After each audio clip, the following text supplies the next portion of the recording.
question is that this bill be now read a second time. I thank the member for Fraser, and I call the honourable member for Leichhardt. Thank you very much indeed, Mr Deputy Speaker. And in rising to speak to this Telecommunications Interception and Access Amendment Data Retention Bill 2014,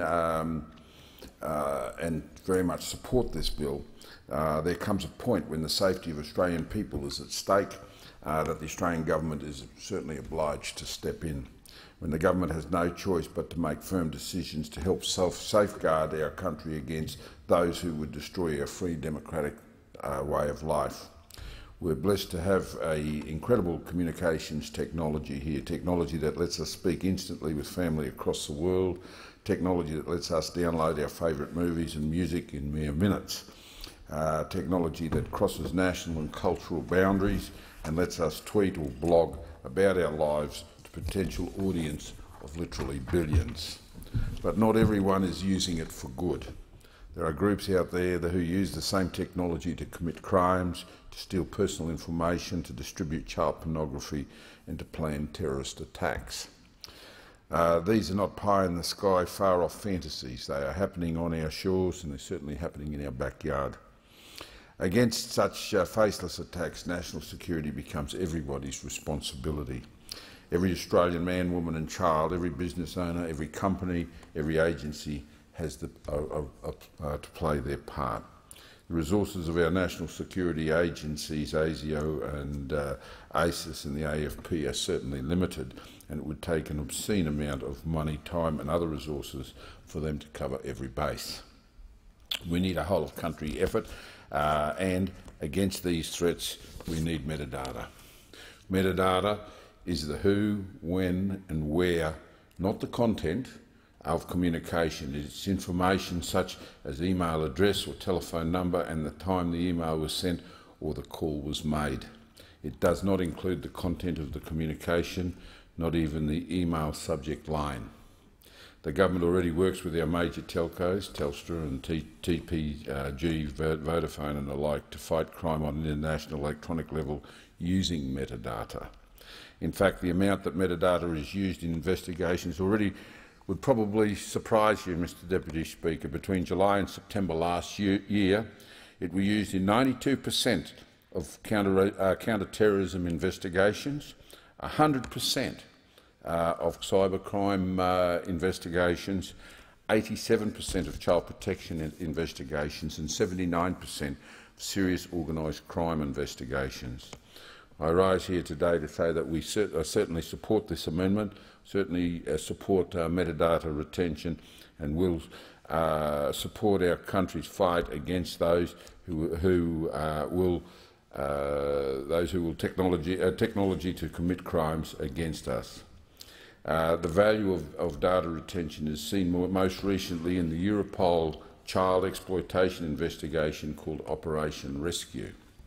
The perpetrators involved shared much of their information online, and so physical evidence was very hard to get. In the UK, which has the retention laws, authorities were able to identify 240 of 371 suspects, two-thirds of them using telecommunications data. The police stings that followed led to 121 arrests and convictions.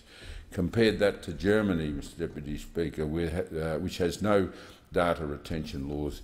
In the very same operation, 377 suspects were believed to be living in Germany, but German authorities were only able to positively identify 7, less than 2%.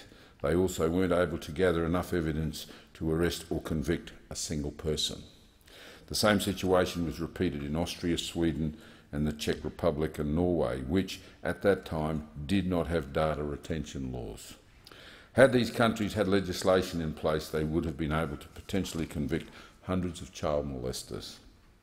But because police were not able to access the metadata they needed, these perpetrators, unfortunately, are still out there. Do we want to find Australia in a similar situation? I would think not. We need to have the foresight to support our law enforcement authorities to fight against crime, espionage, cyber attacks and terrorism. We need to learn from the experience of our European friends, not repeat their mistakes. Our law enforcement heroes depend heavily on data retention and metadata for catching paedophiles. Just last year, the AFP received a tip-off regarding a person suspected of uploading child pornography to an image-sharing website. The AFP sent the IP address to the relevant telco and were able to identify the subscriber and their location. With this information, they are going to search warrant the individual's home, where they found a large amount of child pornography material and information indicating possible abuse. That man is now behind bars, Mr Deputy Speaker, thanks to our police being able to use metadata. Now consider this. Again last year, the AFP received information from Interpol about a suspect that had made a statement online that they were intending to sexually assault a baby. Interpol provided the IP address details to our police, but because the Australian carrier only kept their metadata for 7 days, the suspect was able to disappear into the dark depths of the web. This is precisely why data retention is a vital asset, is a frontline defence against criminals and a valuable tool to hunt them down. If we don't make these amendments to enforce that metadata to be kept for 2 years, our law enforcement agencies will no longer be able to do their job effectively. New South Wales Police Commissioner recently said there's not a terrorism investigation since 9/11 that hasn't relied on metadata. He said that this information is available right now. All we're saying is we need to keep it for a little bit longer. We need to accept that there is a risk out there. We've already seen that despite our physical distance from other countries, terrorists are targeting Australians. It happened in Bali in 2002, of course again in 2005, and more recently it's happening on our own soil as well, unfortunately. We know of at least 90 Australians actively involved in terrorism groups in Iraq and in Syria, and another 140 onshore actively supporting them. We can't afford to stick our heads in the sand and block our ears. We can't vainly hope that our distance from other countries will always protect us. We can't continue to believe that the evidence when the evidence indicates otherwise, that she'll be right, mate. Mr Deputy Speaker, there have been some very specific concerns by the public about our push for data retention.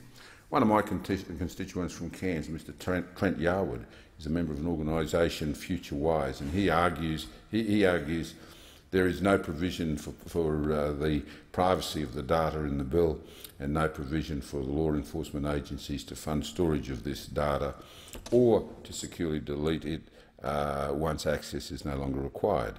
Mr Yarwood goes on to say that he and the Future Wise team are concerned about the effectiveness of the proposed regime, as well as a number of secondary impacts of the bill, which he said include the impact of personal privacy and presumption of innocence, and warrantless access to the personal data, and cost implications for internet service providers and end users, and the length of retention periods is not necessary or proportionate. And I certainly appreciate Mr Yarwood's comments, and I've forwarded these to the Minister's office, but in the meantime I want to make a few points in response to his concerns.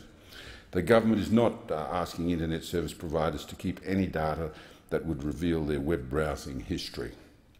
We are not asking the content or substance of emails or social media posts. We're only asking telcos to keep certain specific metadata, the who, when and where of communications, for 2 years to assist with criminal and national security investigations. And my constituent, Mr Yarwood, talked about the cost. I can tell you the estimated upfront capital cost of this regime to all businesses less than $319.1 million. That's less than 1% of the $43 billion in revenue generated by the telecommunications industry each year. The government has also constantly said that we will make reasonable contribution to this. Mr Yarwood talked about personal privacy. It's our top priority, Mr Deputy Speaker, which is why this bill proposes several safeguards. Firstly, the data will continue to be held by the industry.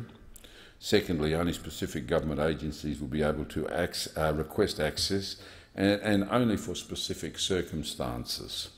Thirdly, there will be multiple oversight bodies in place to make sure that the agency respect these controls. We also recognise that the principle of freedom of the press is fundamental to our democracy, and that's why the government is open to further measures to protect journalists' sources, and I'm aware that these conversations, Deputy Speaker, are continuing. We've decided that a further amendment will be moved that will require agencies to obtain a warrant in order to access journalist metadata for the purposes of identifying a source. But most importantly, this legislation is not about identifying journalist sources. It's about making sure that our security and law enforcement agencies continue to have access to metadata. The Telecommunications Interception and Access Act 1979 also provides a framework that governs who can access the data, but we're actually going much further. We're reducing the number of agencies that can actually apply to access to this data from 80 down to 20. Our law enforcement officers just can't trawl through the telecommunications data whenever they like. That would be a criminal offence, and they could be charged. Data has to be reasonably necessary, not just helpful or expedient, for investigating criminal offences and other permitted purposes. Our federal law enforcement agencies are subject to ministerial oversight, as you're well aware, Mr Deputy Speaker, Senate estimates, parliamentary committee inquiries and the Australian Commission for Law Enforcement Integrity. Finally, requests for information by law enforcement agencies from telcos are reported annually, they're released publicly and subject to oversight by the Commonwealth Ombudsman.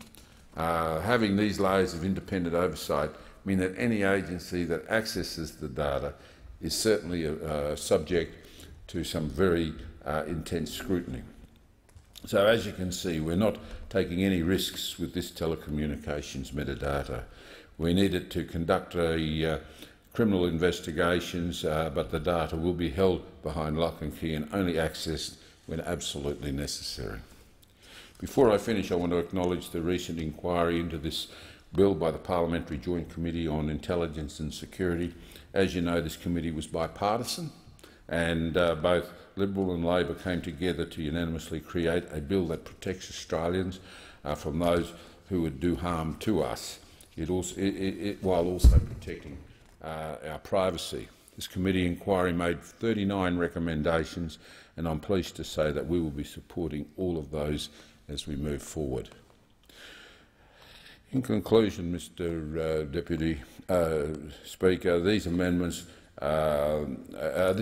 is a string in our law enforcement bow that will require telcos to keep specific metadata for 2 years.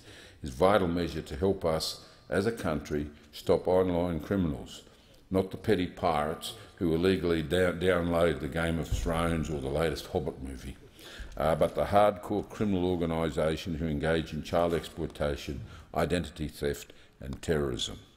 We cannot wait, Mr Deputy Speaker, for another major crime to occur against an Australian child, against an Australian family or against our nation. We need to put processes in place so that we will have a strategic defence against tech-savvy terrorists, so that our law enforcement agencies can respond quickly and effectively against threats to our Australian way of life. Deputy Speaker, the law has strong safeguards in place to protect our own citizens and measures that will ensure only those who need access to data for major law enforcement activities can see this. The only people, Mr Deputy Speaker, quite frankly, who need to be concerned about these amendments are those major criminals, and I say to them, and to them I say Australia certainly will be ready. Thank you very much.